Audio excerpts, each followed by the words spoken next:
नमस्कार, स्वागत है आप सभी का हमारी खास पेशकश में, जहां पर तिरंगे के रंगों से हिंदुस्तान रंग चुका है। जश्न आजादी का है, 75 वर्षों के शानदार सफर का है। नए युग का भारत नई दुनिया में कदम रख चुका है। चांद से लेकर मंगल तक उसकी कामयाबी का परचम भी लहरा चुका है। तरक्की की जिन ऊंचाइयों पर आज देश खड़ा है, वहां तक पहुंचने में इंडिया इंक की एक बड़ी भूमिका रही है। इन्हीं की बदौलत आत्मनिर्भर भारत की बुनियाद मजबूत हो रही है। शेयर मार्केट में भी इंडिया इंक का जोरदार जलवा बरकरार है। अपने प्रदर्शन से इन्होंने निवेशकों की खूब कमाई कराई है। आजादी के इस अमृत महोत्सव पर हम आपको कुछ वैसी कंपनियों के बारे में बताएंगे जो ना सिर्फ अपने कारोबार में अव्वल रही हैं, बल्कि हर पैमाने पर टॉपर्स रही।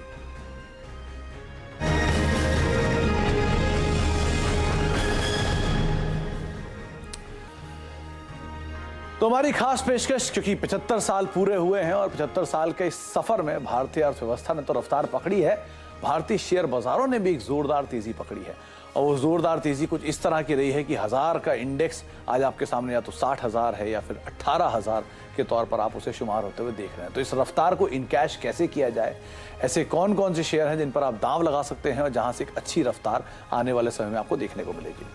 तो पहले शेयर बाजार के सफर को देख लेते हैं, किस तरह से सफर तय हुआ है, चाहे वो इंडेक्स को लेकर हो, निफ्टी को लेकर हो या फिर सेंसेक्स को लेकर हो।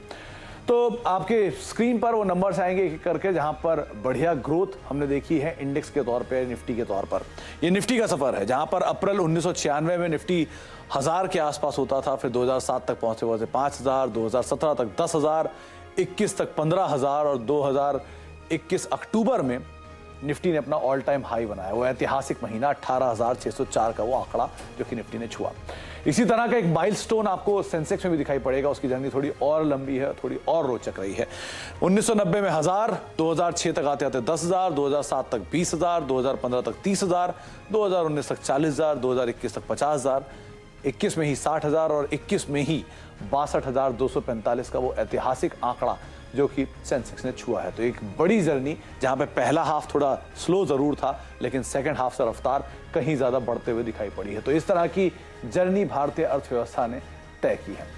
अच्छा, इस तरह की जर्नी दिखाई है, तो इस तरह की जर्नी को हम कैसे इनकैश कर सकते हैं। तो हमने आज इस कार्यक्रम की थीम रखी, क्योंकि 75 साल पूरे हुए हैं और 75 साल पूरे होने में के साथ साथ अगर आप जोड़ेंगे तो हर क्लास में जो कोई भी स्टूडेंट 75 नंबर से ज्यादा पाता है तो बेहतर स्कोरर ही माना जाता है, एक ब्राइट स्टूडेंट ही माना जाता है।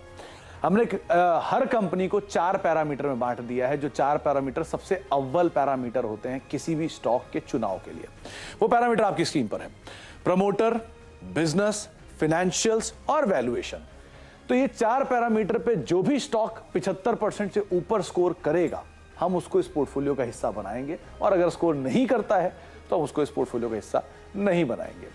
अच्छा, तो अब वो स्टॉक्स कौन चुनेगा? तो भैया, जब टॉपर की बात हो रही है तो टॉपर हमारे इन हाउस भी रहेंगे ही, हमारे पास टॉपर गेस्ट भी हैं, और वो सभी टॉपर जो अपने अपने क्षेत्र के दिग्गज जानकार के तौर पर शुमार हैं। प्रकाश दीवान सर हमारे साथ मौजूद होंगे, उनसे हम बातचीत करेंगे, उनसे हम उनकी सूची समझेंगे। गौरांग सर हमारे साथ मौजूद होंगे, उनसे हम बातचीत करेंगे, और साथ साथ पार्थिव सर भी हमारे साथ मौजूद हैं, उनसे भी हम बातचीत करेंगे उनकी टॉप पोजीशंस के बारे में या फिर टॉप स्टॉक्स के बारे में। प्रकाश सर, ये हमारा तो 75 कभी आया नहीं, आपका तो हमेशा ऊपर ही रहा होगा उसके। देखिए, जरूरी ये है कि 75 अब लाना है, मतलब अभी नहीं आया तो भी मौका तो है। अगर हमारे देश ने इतना बढ़िया प्रदर्शन किया है पिछले 75 साल में, तो कोई कारण नहीं है हम लोग सब लोग कोशिश करके 75 के ऊपर डिस्टिंक्शन ना ला पाए। तो मेरे हिसाब से तो इससे अच्छा मौका और हो ही नहीं सकता था। देश ने करा है तो अब बाकी के देशवासियों को भी करना जरूरी हो जाएगा। अच्छा, मतलब गौरांग सर के लिए बाकी का मैं सर्टेन हूं या नहीं हूं, एक चीज के लिए जरूर सर्टेन हूं कि हिंदी में इनके 75 क्या 175 आए होंगे। हाँ गौरांग सर? धन्यवाद सुमित। हाँ बिल्कुल, अंग्रेजी में हम थोड़े कमजोर थे, लेकिन हाँ राष्ट्रीय भाषा में हमने सबसे ज्यादा अंक हासिल किए थे, और न तो सिर्फ हिंदी में लेकिन मराठी में भी हम काफी कुछ अच्छा प्रदर्शन करते थे। मतलब कम लोग ये बात जानते हैं, गौरांग सर बहुत सारी भाषाएं जानती है, गुजराती, मराठी, हिंदी, इंग्लिश, अलग अलग चैनलों पे आपको दिखाई पड़ेंगे गौरांग सर। अच्छा पार्थिव, क्या लगता है कंपनियां फिट बैठेंगी 75 से ऊपर स्कोर लाने में?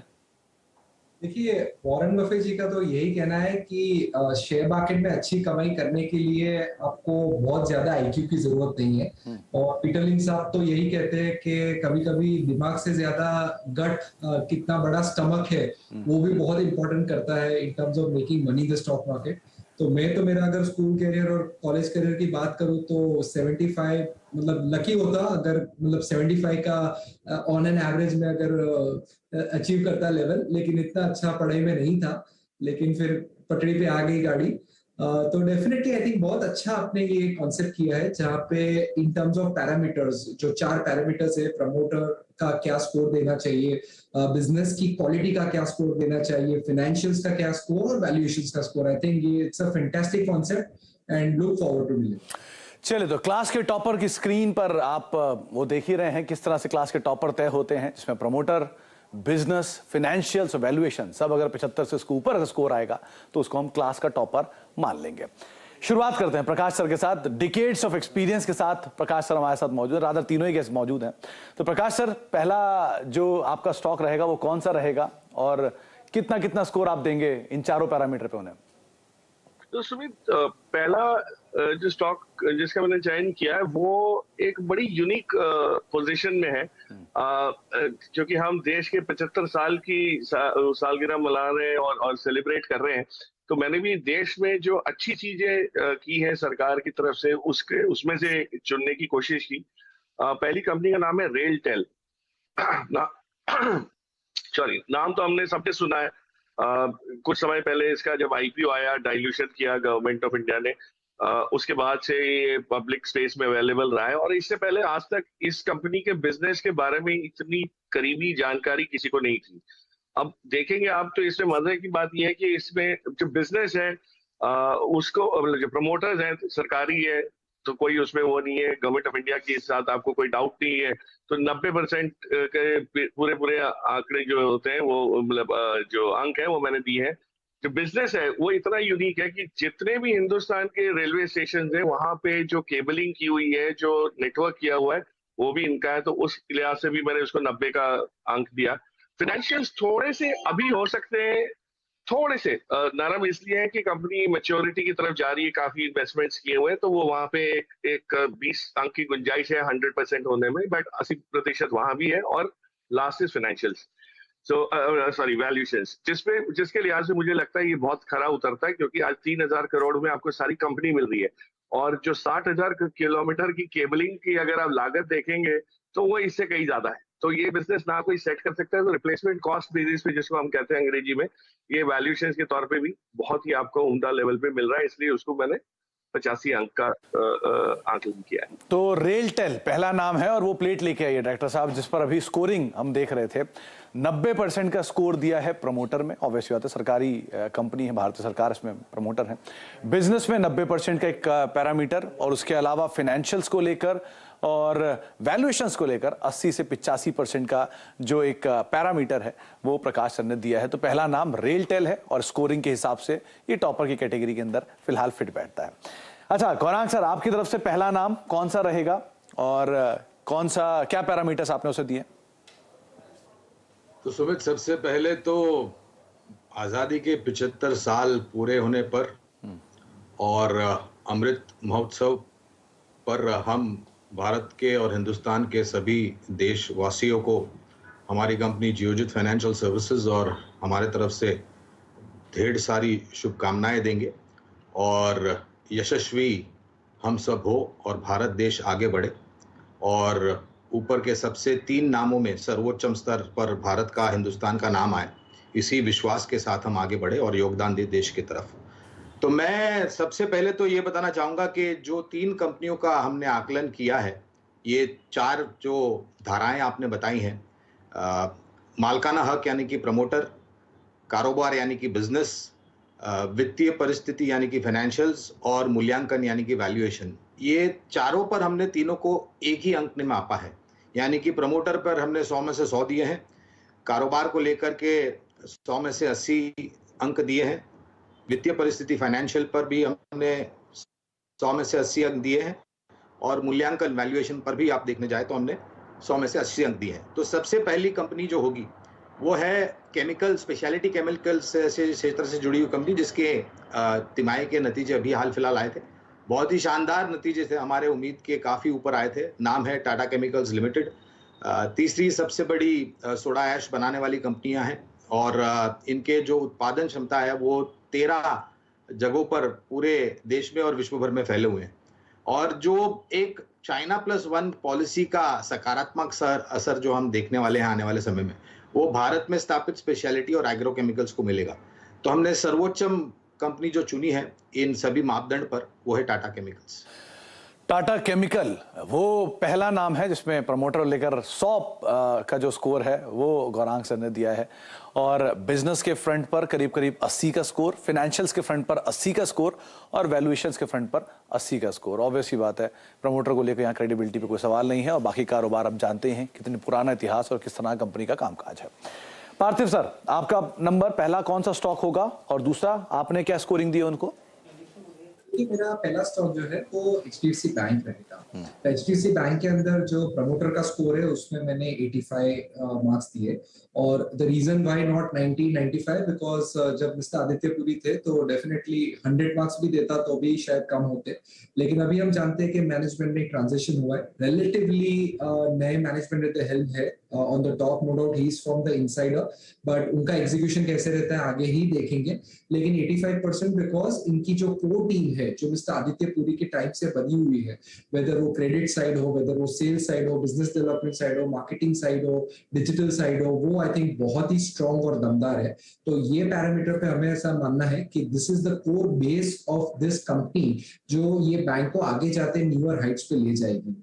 दूसरा, बिजनेस की बात करो तो बिजनेस के अंदर 90% में मार्क्स दिए, एंड द रीजन भी कि हम जानते हैं कि पिछले इतने सारे सालों से ये जो बैंक है उसने कभी भी कोई बड़ा एनपीए के अंदर कोई बड़ा एक्सीडेंट नहीं दिखाया, वेदर वो कॉर्पोरेट लेंडिंग साइड हो, होलसेल लेंडिंग साइड हो, रिटेल लेंडिंग साइड हो, उन्होंने कभी भी उनकी जो एसेट की क्वालिटी है उसकी जो मर्यादा है वो कभी भी पिछले और कोई भी बैंक से अगर हम कंपेयर करें तो they have had a very very stable performance. और क्रेडिट कॉस्ट भी एक पैरामीटर के हिसाब से अगर हम देखें तो बहुत ही शानदार तरीके से उन्होंने ये क्वालिटी मेंटेन की है।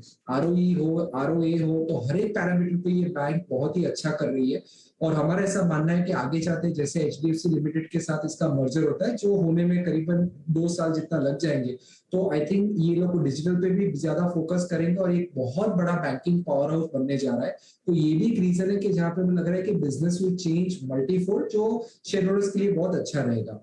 फाइनेंशियल्स की बात करें तो मैंने काफी पैरामीटर्स पे बताया कि हमने यहाँ पे इसको 95% मार्क्स दिए, एंड द रीजन बीइंग कि इसकी जो बैलेंस शीट की क्वालिटी है वन ऑफ द बेस्ट है, इसकी जो बुक वैल्यू है हमेशा मार्केट में ट्रस्टेड रहती है, कभी भी यहाँ पे कोई एक्सीडेंट्स हमने सुने नहीं है in terms of asset quality.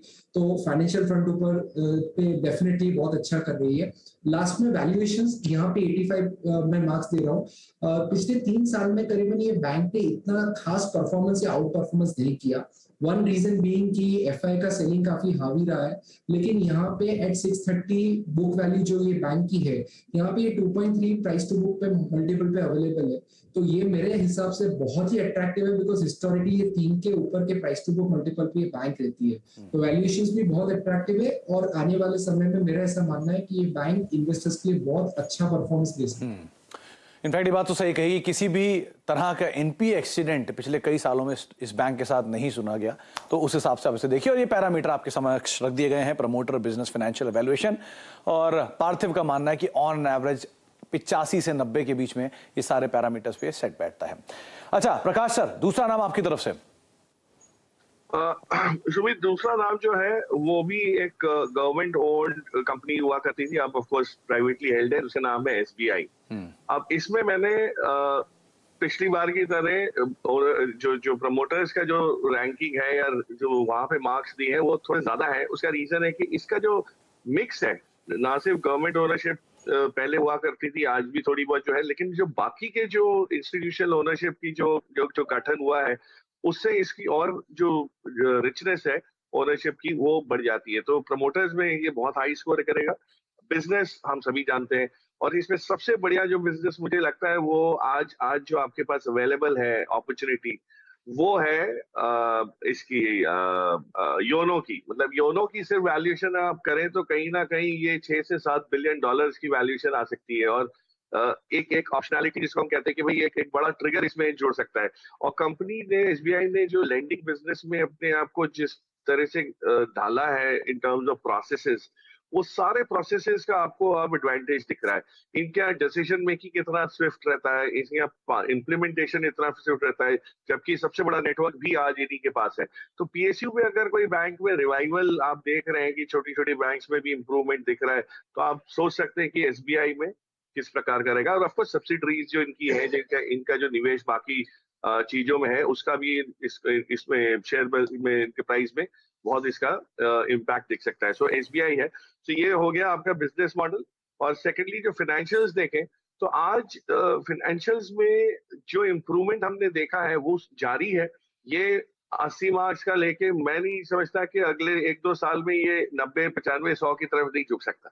तो जो इम्प्रूवमेंट आपने देखा है फाइनेंशियल्स में, बैलेंस शीट इम्प्रूवमेंट जो देखा है वो जारी रहेगा। और वैल्यूएशन इसलिए कि महंगा लगता है क्योंकि हमने इसको 300 का भाव भी कुछ समय पहले देखा था, आज से 550 पे महंगा लगता है, लेकिन अभी भी प्राइस टू बुक देखें या प्राइस टू एडजस्टेड बुक देखें तो वैल्यूएशंस जो है वो अभी भी नरम है। और सबसे बड़ी चीज ये है कि एसबीआई को जब भी पैसे जुटाने होते हैं तो इनके लिए कोई बड़ी बात नहीं होती, absolutely at the most optimal cost, मतलब कि कम से कम लागत पे ये अपना जो लेंडिंग के लिए बुक बढ़ाने के लिए कासा के रूप में करें या दूसरी बोरोइंग करें होलसेल मार्केट से, वो सब इनके लिए बहुत फायदे रूप रहती है। तो जो स्प्रेड्स हैं वो आपको कायम रह सकते हैं। मुझे मुझे मुझे ये यकीन है कि अगर हमारा देश 75 साल में उस पे कगार में पहुंचा है कि हम एक विश्व उसके रूप में उभर रहे हैं, SBI will probably lead that charge from the banking space. तो स्टेट बैंक ऑफ इंडिया देश का सबसे बड़ा बैंक, सरकारी बैंक, जिसके ऊपर आप दांव लगा सकते हैं। वैल्यूएशंस भले 80 हैं, लेकिन कहीं अगर नीचे आता है तो वैल्यूएशन का आंकड़ा और बेटर साइड पे मूव करता हुआ दिखाई पड़ सकता है, तो उस हिसाब से नजर रखेंगे। इंडिया इंक एट 75 डिस्टिंक्शन वाले स्टॉक, यानी कि वो स्टॉक्स जिनका एवरेज स्कोर 75 से ऊपर आ रहा है, उन स्टॉक्स के ऊपर आप कैसे दांव लगा सकते हैं। 3 जानकार हमारे साथ मौजूद हैं। प्रकाश दीवान है, गौरांग शाह हैं, पार्थिव हैं। इन तीनों से हम बातचीत कर रहे हैं और उनके इंडिविजुअल स्टॉक्स पे चर्चा कर रहे हैं। 4 स्टॉक्स में बातचीत कर चुके हैं और 2 स्टॉक्स के ऊपर चर्चा करते हैं। आप गौरांग से पहले चर्चा करेंगे। गौरांग, आपकी तरफ से जो दूसरा नाम है वो कौन सा होगा? तो दूसरा नाम पर जाने से पहले अभी कुछ सिलसिला चला था, विदेशी संस्थागत निवेशकों की तरफ से काफी बिकवाली हुई थी, काफी हल्ला बुल्ला हो गया था। हमारे यहाँ पर भी काफी नीचे की तरफ के दायरे देखे थे सुमित, और लोग मुझे एक प्रश्न पूछ रहे थे कि गौरांग क्या परिस्थिति होगी। तो मैंने सब लोगों को एक ही जवाब दिया था तभी और आने वाले समय में भी, you can hate India but you can not ignore India. यानी कि आप हिंदुस्तान से, भारत से नफरत कर सकते हो लेकिन नजरअंदाज कभी नहीं कर सकते हो। और यही सोच और विचार के आधार पर अभी जो वित्तीय क्षेत्र की बात हुई थी उसको सामने रखते हुए हमने भी आईसीआईसीआई बैंक को चुना है। एक दिग्गज निजी क्षेत्र की बैंक, निरंतर नतीजों में सुधार, और अभी अभी जो आंकड़े हमने देखे हैं उससे हमें आकलन लगा सकते हैं कि आने वाले जो नतीजे होंगे वो यहाँ से और भी बेहतर होंगे। तो दूसरा विकल्प जो होगा वो आईसीआईसीआई बैंक होगा। तो आईसीआईसीआई बैंक देश का सबसे बड़ा निजी बैंक आपकी स्क्रीन पर, जहां पर अलग अलग पैरामीटर्स आप देख रहे हैं। प्रमोटर के हिसाब से गौरांग शुरू से ही कह रहे हैं कि उन्होंने 100% प्रमोटर होल्डिंग वाली कंपनियों को, या जिसमें 100% वो स्कोर रखते हैं, वो 100 का स्कोर देने वाली कंपनियों को ही शामिल किया है। बिजनेस में 80, फाइनेंशियल्स में 80 और वैल्यूएशन में 80, ये उनका एक फिक्स पैरामीटर है जिसमें उन्होंने आईसीआईसीआई बैंक को शामिल किया है। तो उनकी तरफ से दूसरा नाम है। पार्थिव, आपकी तरफ से तीसरा नाम? देखिए, जो मेरा स्टॉक है वो महिंद्रा एंड महिंद्रा है, और हम जानते हैं कि आजादी के अमृत महोत्सव में आत्मनिर्भर भारत होने की बहुत जरूरत है। और हम ये चीज एक्सपीरियंस कर रहे हैं कि जो डोमेस्टिक ब्रांड्स है जैसे कि टाटा मोटर्स है, महिंद्रा है, बहुत ही एक्साइटिंग प्रोडक्ट लॉन्चेस अभी कर रहे हैं और आगे जाते भी करने वाले हैं, जिसकी वजह से अच्छा मार्केट शेयर वो लोग गार्नर कर रहे हैं। अभी महिंद्रा के अंदर मैं प्रमोटर की क्वालिटी की बात करूं तो I would give 85% marks. Fantastic promoters है, क्लीन कॉर्पोरेट गवर्नेंस, कभी भी यहाँ पे कोई डाउट नहीं रहता इस पेडिग्री के प्रमोटर्स के अंदर। बिजनेस की मैं बात करूं तो बिजनेस में मैं अराउंड 75% मार्क्स दूंगा, और ये रीजन है कि 75% स्लाइटली बॉर्डर लाइन पे है, बिकॉज ये M&M जो कंपनी है एक होल्डिंग कंपनी स्ट्रक्चर रखती है। इसलिए होल्डिंग कंपनी में हमेशा हम देखते हैं कि जब ये कंपनी के पास जो दूसरे बिजनेस जिसका होल्डिंग स्टेक है, वहां पे हमेशा एक होल्डिंग कंपनी डिस्काउंट रहता है। तो ये स्ट्रक्चर आगे जाते अगर वो लोग डीमर्ज करते हैं या वैल्यू लॉकिंग करते हैं तो डेफिनेटली बिजनेस के लिहाज से भी बहुत अच्छे मार्क्स मिल सकते हैं। इन टर्म्स ऑफ फाइनेंशियल्स की बात करिए तो रॉक सॉलिड बैलेंस शीट है। कंपनी को कभी भी पास्ट में डेट का इश्यूज नहीं हुआ है, डिस्पाइट द फैक्ट कि सैंगयोन जो उन्होंने एक्विजिशन किया था साउथ कोरियन कंपनी में, तो वहां पे ऐसा लग रहा था कि शायद उसके वजह से बैलेंस शीट प्रॉब्लम में हो, लेकिन डोमेस्टिक बिजनेस बहुत अच्छा कैश फ्लो जनरेटिंग बिजनेस है और सब्सिडरीज भी बहुत अच्छा करती है, तो जिसकी वजह से फाइनेंशियल्स पे 80% मार्क्स देंगे। वैल्यूएशंस की मैं बात करूं तो बहुत ही अट्रैक्टिव वैल्यूएशंस पे ये स्टॉक अवेलेबल है। अगर मैं कोर बिजनेस की बात करूं जहां पे यूटिलिटी व्हीकल्स जो है या तो फिर फार्म इक्विपमेंट सेगमेंट है, यहाँ पे बिजनेस मोमेंटम बहुत ही स्ट्रांग है, अच्छे मार्जिन से कंपनी रिकवर हो रही है, और जैसे जैसे वॉल्यूम्स बढ़ रहे हैं हम देख रहे हैं कि ऑपरेटिंग लेवरेज का भी फायदा ये कंपनी को हो रहा है। नई स्कॉर्पियो जो है वहां पे हमने ऑलरेडी ब्रेकिंग न्यूज देखी कि ऑलमोस्ट 18,000 करोड़ के ऑर्डर बुक मिले हैं, और आगे जाते उनके जो दूसरे भी लॉन्चेस है 15 अगस्त को ये लोग जो ईवी व्हीकल की पाइपलाइन है वो भी डिस्प्ले करने वाले यूके में। तो बहुत ही एक्साइटमेंट है लॉन्चेस के लिहाज से इन टर्म्स ऑफ M&M, तो यहाँ पे हम लोग काफी बुलिश है और अच्छा रिटर्न शेयर होल्डर्स के लिए कमा सकता है ये कंपनी। 1945 में महिंद्रा एंड मोहम्मद के नाम से शुरुआत हुई इस कंपनी की, फिर महिंद्रा एंड महिंद्रा बनी और आज आपके सामने टू व्हीलर से लेकर commercial vehicle, heavy commercial vehicle तक बनाने वाली है कंपनी। प्रमोटर 85, बिजनेस 75, फाइनेंशियल्स 80 और वैल्यूएशन पर 85 का बेंचमार्क है। वैल्यूएशन का बेंचमार्क जैसे जैसे स्टॉक नीचे आएगा वैसे वैसे और सुधरता हुआ दिखाई पड़ेगा। अच्छा गौरांग सर, ये एक सवाल था मेरा, आपने कभी कॉपी वॉपी तो चेक नहीं करी ना? क्योंकि जिस तरह का आप स्कोर देते हो किसी बच्चे की जैकपॉट लग जाएगी, 100, 85, 90, 95। देखिए ऐसा है कि आपको जो भी कार्य करना है वो बहुत ही मन लगा करके और दिल लगा करके करना चाहिए, और जब भी आप ऐसा करते हो तो आप सफलता आपके कदम चूमेगी। आपको सफलता के पीछे भागने की कोई जरूरत नहीं है, और इसी सोच विचार के आधार पर हमने जो भी मापदंड आपने दिया था उसी मापदंड पर हमने कोशिश करी कि हम ऐसे निवेशकों के शेयर्स बताए आपके चैनल के माध्यम के द्वारा जिनको मेरे ख्याल से पीछे मुड़कर देखने की जरूरत नहीं पड़ेगी। तो यही सोच रही थी अंक देने के समय पर। बढ़िया है वैसे, मतलब गौरांग सर अगर आप कहीं मेरी कॉपी चेक कर रहे होते तो आज शायद कहीं और किसी और सिचुएशन में बैठे होते, शायद ज्यादा बेटर सिचुएशन में आज दिखाई पड़ रहे होते। प्रकाश सर मतलब ऑलमोस्ट स्कोरिंग रीजनेबली कर रहे हैं, लेकिन अपर साइड भी है प्रकाश सर। सुमित ऐसा है कि शुरुआत उसी से की जाती है, और क्लास में जो 90, 80, 85% वाले बच्चे होते हैं उनकी पहले सुनवाई होती है। अब आएंगे कुछ बाकी भी हैं जो मतलब नजर ही नहीं पड़ती कभी आपकी शायद। नहीं, ऐसी बात नहीं है, हम लोग भी वैसे ही थे, हम लोग भी सब वैसे ही थे। नहीं, पार्थिव ने तो बोला शुरुआत में धीरे धीरे कमजोरी से शुरुआत हुई, बाद में ब्रेकआउट आया पार्थिव के अंदर। क्यों पार्थिव? एब्सोल्युटली, और शायद बचपन में ही शायद पापा ने बताया था कि शेयर बाजार में आना है तो बहुत हाई आईक्यू मत रखना, मीडियम रखना, तो ही अच्छे पैसे बनते। एनालिसिस पैरालिसिस हो जाता है कभी-कभी। चलो चलिए, बहुत बहुत शुक्रिया आप तीनों का ही हमारे साथ मौजूद रहने के लिए, और एक बार फिर से आज़ादी के अमृत महोत्सव में आप सभी को बहुत बहुत शुभकामनाएं। एक बारी तमाम स्टॉक्स आपकी स्क्रीन पर आएंगे जो हमारे तीनों ही जानकार ने, प्रकाश सर ने, गौरांग सर ने और पार्थिव सर ने बताए आपको अलग अलग पैरामीटर्स के लिहाज से। तो जो डिस्टिंक्शन होल्डर है उसमें सबसे पहले रेलटेल, ये एक नाम आपके लिए सुझाया गया है प्रकाश सर की तरफ से, और प्रकाश सर को लगता है कि आप SBI देश का जो सबसे बड़ा सरकारी बैंक है उसके ऊपर भी दाव लगा सकते हैं। गौरांग सर का मानना है कि टाटा केमिकल एक बढ़िया बेट हो सकती है, प्रमोटर को लेकर कोई सवाल या निशान ही नहीं है, और साथ साथ कंपनी का कारोबार भी बहुत ही बढ़िया है, तो उस लिहाज से इसका भी एक अच्छे डिस्टिंक्शन के तौर पर आप इसे देख सकते हैं। गौरांग सर का मानना है कि देश के सबसे बड़े निजी बैंक ICICI बैंक के ऊपर भी आप दाव लगा सकते हैं, और साथ साथ पार्थिव सर का मानना है कि आप देश के सबसे बड़े बैंक जो कि मार्केट कैप के लिहाज से है HDFC बैंक, इसके ऊपर भी दाव लगाएं। और उसके अलावा M&M जो कि टू व्हीलर से लेके कमर्शियल व्हीकल मेजर के तौर पर शुमार है, इस पर भी आप दाव लगा सकते हैं। पुरानी हिस्ट्री है और एक बढ़िया प्रमोटर की क्वालिटी है, अलग अलग फाइनेंशियल्स हैं, वैल्यूएशंस हैं, जिसके दम पर आप इन सभी स्टॉक्स को अपने पोर्टफोलियो का हिस्सा बना सकते हैं। तो ये 6 स्टॉक आपको बताए गए हैं और इन स्टॉक्स के माध्यम से आपको ये समझाया गया है कि कौन कौन से ऐसे स्टॉक्स हैं जिनको आप सही पैरामीटर पर रखकर चुनाव करेंगे तो एक अच्छे पोर्टफोलियो की स्थापना कर सकते हैं। आज़ादी के इस अमृत महोत्सव की आप सभी को भी बहुत बहुत शुभकामनाएं और फिलहाल इस कार्यक्रम में इतना ही। नमस्कार।